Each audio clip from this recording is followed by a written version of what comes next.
Hello विद्यार्थी मित्रांनो, मी तुमची मैत्रीण सिद्धी. तुमच्यासाठी खास मी आज मराठीमधून जे 10वीचे सायन्सचे लेसन्स आहे ते मी एक्सप्लेन करणार आहे. तर आज ह्या दिवशी मी हा शुभारंभ करत आहे, तर कृपया तुम्ही मला खूप सारा प्रतिसाद द्या, हीच नम्र विनंती.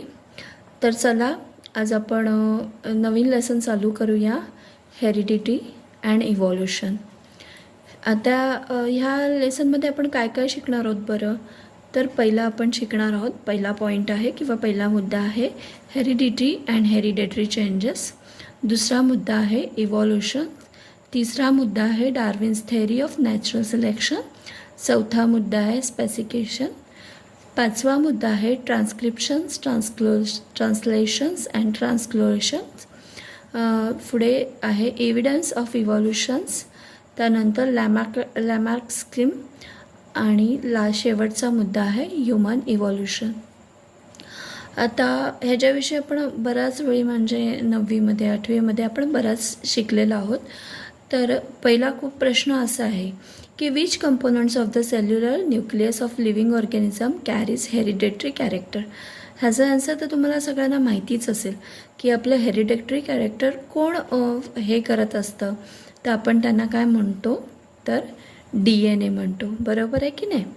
What do we call the process of transfer of physical and mental character from the parents to progeny. म्हणजे काही आपले हे असतात फिजिकल आणि मेंटल कॅरेक्टर्स असतात की जे आपल्या पेरेंट्सकडून आपल्याकडे येत असतात किंवा आपल्याकडून आपल्या पुढल्या जनरेशनला जात असतात. तर त्यालाच काय म्हणतो आपण, तर त्याला म्हणतो heredity. Which are the components of the DNA molecules.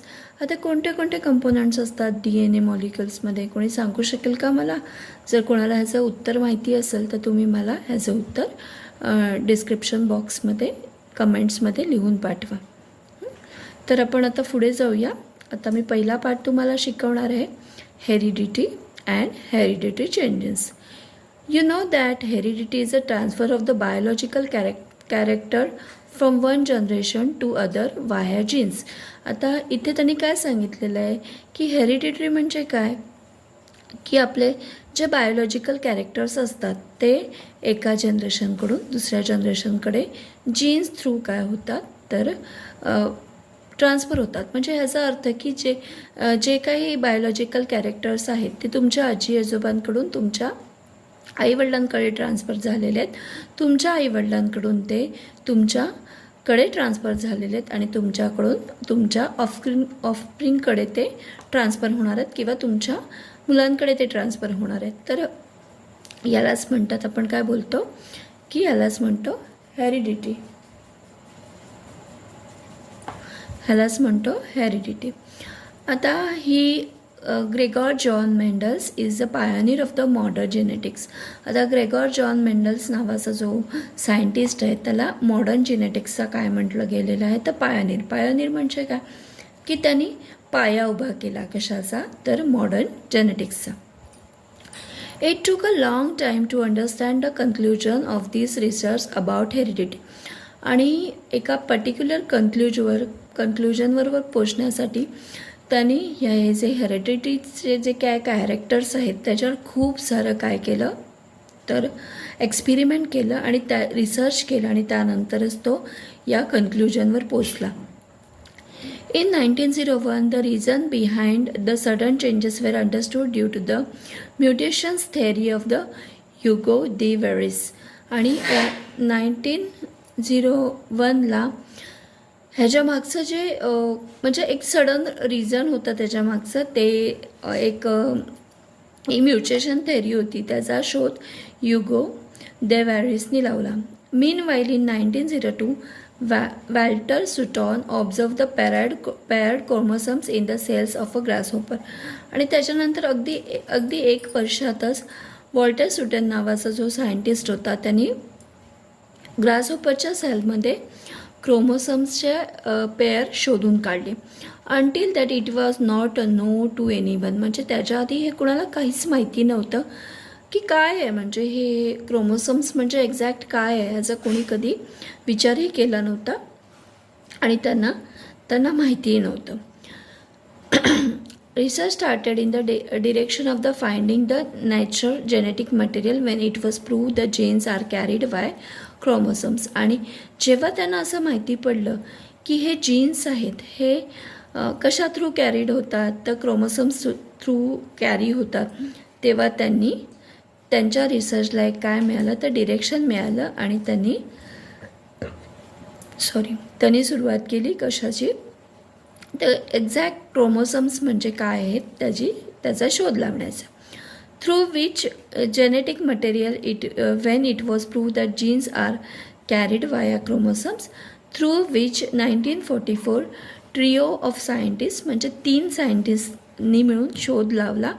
त्याच्यामध्ये होता ओस्वाल्ड ॲव्हरी, मॅकलिन मॅकार्टी अँड कॉलिन मॅकलिओड. तर हे 3 सायंटिस्ट आहेत, त्यांनी मिळून मग नंतर त्या क्रोमोसोमवर खूप सारं एक्सपेरिमेंट केलं किंवा रिसर्च केलं आणि मग त्यांनी त्याचा शोध म्हणजे एक्झॅक्ट क्रोमोसोम म्हणजे काय आहे किंवा काय म्हणजे क्रोमोसोम हा काय असतो हे त्यांनी शोधून लावलं. That except virus all living organism have DNA as a genetic material. आणि त्यांनी हे प्रूव्ह करून दाखवलं सायंटिफिकली की फक्त व्हायरसेसमध्ये असे क्रोमोसोम्स वगैरे नसतात किंवा DNA जेनेटिक मटेरियल नसतं, बाकी सगळ्या लिव्हिंग ऑर्गॅनिझममध्ये आपल्याला DNA जेनेटिक मटेरियल बघायला मिळतं. तर विद्यार्थी मित्रांनो, एवढं कळालं आहे का तुम्हाला? मी नक्की जाऊ का पुढे? जर काही त्यातला कोणताही म्हणजे एखादा पार्ट तुम्हाला समजला नसेल किंवा एखादी ओळ तुम्हाला समजली नसेल तर नक्कीच तुम्ही मला कमेंट बॉक्समध्ये लिहून पाठवा. तर पुढे जाऊया आपण. In 1961 the French genetic François Jacob and Jacques Monod propose a model for the process of protein synthesis with the help of DNA in the bacterial cells. आणि अगदी त्याच्यानंतर अगदी थोड्या वर्षातच फ्रेंच जेनेटिक्स होते, त्यांनी शोध लावला कशाचा, तर त्यांनी मॉडेल करून दाखवलं कशाचा, the process of protein synthesis with the help of DNA in bacterial cells. म्हणजे त्यांनी बॅक्टेरियल सेल्समधले DNA शोधून काढले आणि त्याचं प्रोटीन सिंथेसाइज केले आणि त्याचं एक मॉडेल बनवून दाखवलं. It help to uncover the genetic codes hidden in DNA. आणि त्याचा खूप सारा फायदा झाला की त्याने काय केलं की जेनेटिक्स कोड जे हिडन होते DNA ते म्हणजे सगळ्यांना माहिती पडले किंवा जे सायंटिस्ट होते त्यांना माहिती पडले. Thereby the technique of combined DNA technology emerge with the vast scope in the field of genetic engineer. आणि त्यामुळेच काय झालं की ही जी टेक्निक आहे त्यामुळे आता काय झालेलं आहे तर खूप सारा स्कोप मिळालेला आहे. जी मुलं आपला म्हणजे ह्या टेक्नॉलॉजीचा वापर करून आपला फ्युचर घडवू इच्छितात त्या मुलांना जेनेटिक इंजिनियरमध्ये खूप सारा स्कोप मिळालेला आहे. The science of heredity is useful and diagnosis, treatment and preventation of the heredity disorder. तर सायन्स आहे हेरिडिटीचं, हे काय कशासाठी आपल्याला मदत करत असतं बरं, तर ते काय करतं, डायग्नॉसिस करतं. डायग्नोसिसचा प्रत्यक्षात शब्दाचा अर्थ तुम्हाला माहिती असणार. डायग्नोसिस म्हणजे काय तर निदान. म्हणजेच काय तर हेरिडिटीमुळे जर एखादा आजार त्यांच्या ऑफस्प्रिंगला किंवा आला असेल तर त्याच्यावर काय करू शकतो आपण, ट्रीटमेंट करू शकतो किंवा ते आपल्याला कसं प्रिव्हेंट करता येईल त्यासाठी आपण काय करू शकतो तर वेगवेगळ्या प्रकारचे मेडिसिन्स घेऊन किंवा वेगवेगळ्या प्रकारची ट्रीटमेंट घेऊन ते आपल्या बॉडीमधून घालवू शकतो. Production of the hybrid varieties of animals, plants and in the industrial process in the which microbes are use. आणि ह्या गोष्टीसाठी काय केलं जातं तर म्हणजे ह्या DNAचा वापर करून किंवा जेनेटिक इंजिनियरचा वापर करून आपण काय करू शकतो तर हायब्रिड व्हरायटीज ऑफ ॲनिमल्स. आता लास्ट इयर 9वीला तुम्ही शिकलं असेल की व्हरायटीज ऑफ ॲनिमल्स तुम्हाला माहिती असेल, आपण शिकलेलो आहोत की कशी थेरी असते त्याची. And plants in industry process in which microbes are use. आणि लास्ट इयर आपण हेही शिकलेलो आहोत की प्लांट्स कसे तयार केले जातात इंडस्ट्रियल प्रोसेससाठी आणि मायक्रोब्सचा पण वापर केला जातो कशासाठी? तर मायक्रोबचा वापर करून वेगवेगळ्या प्रकारची आपण काय करू शकतो? तर औषधं किंवा अँटीटोड एखाद्या आजारावरचं आपण काय करू शकतो? तर त्याच्यावर आपण औषध शोधून काढू शकतो. तर विद्यार्थी मित्रांनो, तुम्हाला समजले का इथपर्यंत?